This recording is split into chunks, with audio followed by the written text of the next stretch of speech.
last question.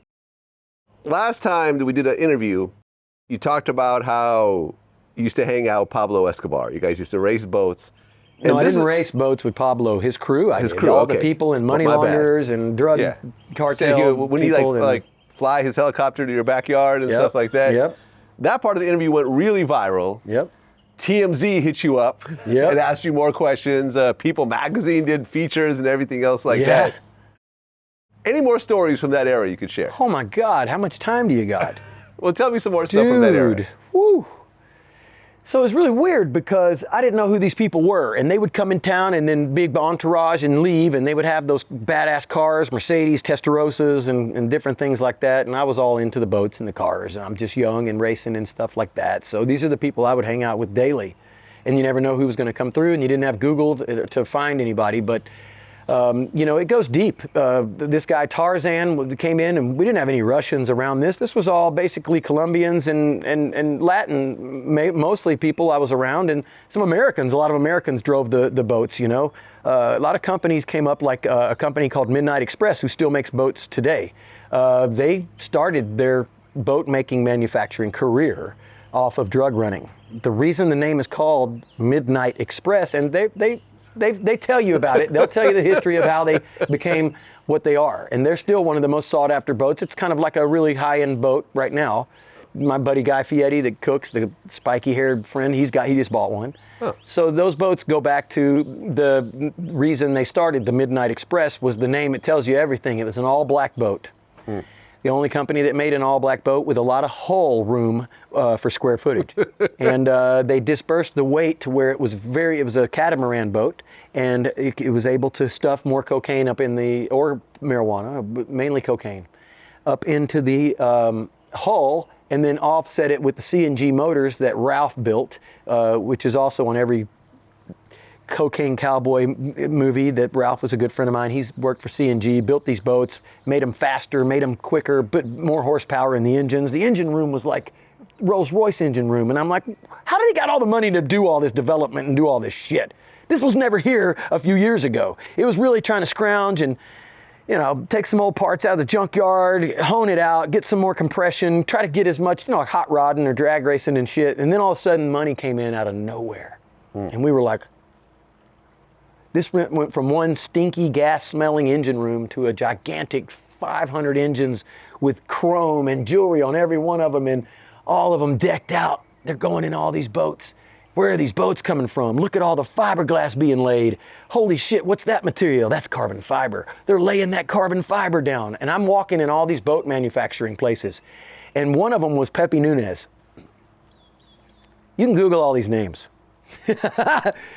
And you'll get all kinds of dirt on them. And you'll see that they're in all these documentaries, not just Cocaine Cowboys. That's a small portion. But you got a lot of other ones that are out there that are not just on Netflix. You might have to look on different YouTubes and stuff. Just stories and documentaries of different things. Look up Juan Almeida, look up Pepe Nunez, look up Ralph, look up CNG and Fort Apache.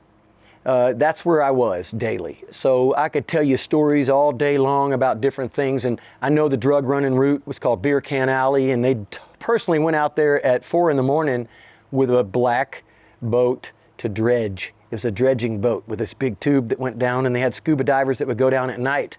And they would take a part of around this island that was it was only a foot deep, and maybe half a foot deep at low tide, right? So you couldn't get a boat through there. And every drug agent, DEA agent, anybody, Coast Guard, they knew they couldn't get through there. But guess what? They dredged it. The drug runners knew about these special routes. I knew about the special routes because every time I go out to test my boat, they'd go behind the island over there and go around this route. And I go, why? There's no, he goes, you don't need it. Follow what I'm telling you. And I go in there and I learn the path. He goes, you see that marker right there on the land? I go, yeah. He goes, as soon as you see that, you turn immediately to your right. And I'm going 80 mile an hour. Turn out. I turn. I go, holy shit. And he goes, see that marker on that island? Turn out. And you go and you snake through this dredged out area behind Beer Can Island that was a drug running route that if you go straight through there, you hit ground. So they had ran, and you could see on the newspaper articles all these Coast Guard and drug DEA agents in their slower boats running ashore, not catching their assailants, and not being able to catch up with the drug runners because the drug runners got faster boats and everything. So what happened? So the DEA and the FBI and the Coast Guard all team up together to fight this war on drugs in Miami. And I'm sitting there in the middle of all this shit at Fort Apache where they build every one of the drug boats, right in the middle of all the stuff. So what did they do? They came there and they talked to this guy who builds boats, and I actually owned one. His name was Don Aronow. That's a big name. Remember that? Google it. Check it out. Don Aronow, and he built boats. And so the way Thunderboat Row worked is you had cigarette boats, Wellcraft boats, Fort Apache boats, the racing, the one restaurant, which was the nucleus there, all down there. You had all these warehouses that you can put the boats, build them fiberglass, build your motors and all that stuff and put them together. Pantera boats. And what happened was Don Aronow went and did something that was a mistake, but he took money from the FBI, the DEA, and the Coast Guard to build their boats because they couldn't keep up with the drug runner boats. They were way faster. The drug runner boats, they just kept running them ashore. They always had a step ahead of them. They would dredge at night. They really went to the extreme to make sure that they didn't get caught with each hull. Each boat was probably $50 million worth of cocaine on the streets, you know? So they didn't want to lose that. They didn't want to get caught. And it didn't matter if they did because they could produce it so easy with Pablo. But it was a hard time to get it in the country. And the way they got it in the country was through Bahamas. They went to Bahamas and then came across. And they had to try to outrun the guys when they spotted them coming halfway through. They got them on radar. We got to go out and chase them, get a helicopter, get all this shit. It's at nighttime. They're in a midnight express. There's no lights. Nobody can even see them in a helicopter at all. Not with a spotlight. You couldn't even keep up with them.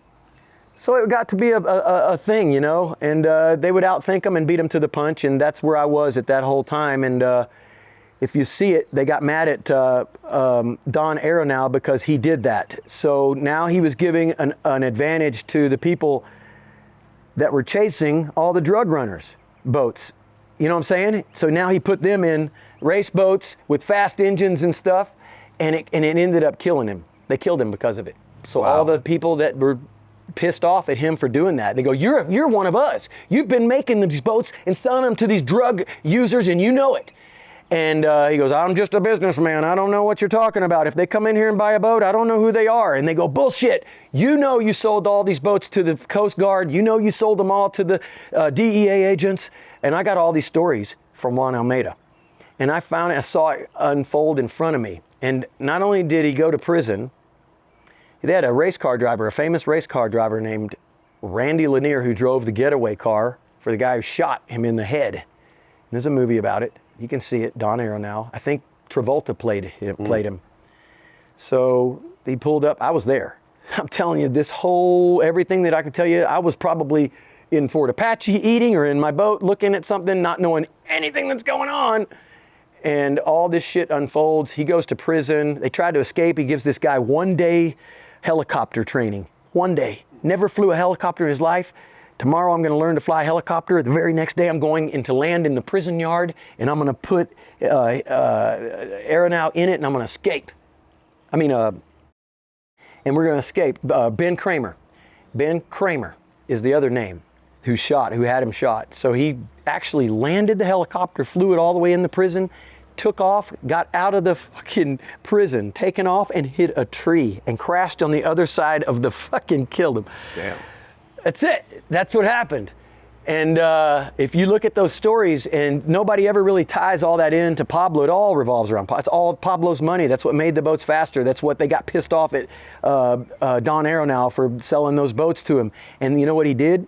He did something that they didn't know. So if they would have known this, he was trying to explain it to him. He goes, listen, I know what I did. And he was trying to deny it. Instead of deny it, he should have told them. It would have saved his life. He said he laid the fiberglass heavier and he decompressed the motors. So it was the exact same looking boat that ran 15 to 20 mile an hour slower because the fiberglass was heavier, because he actually had the boats that actually were running the boat. So why would you sell the boats that are gonna be chasing your fucking boats and your money?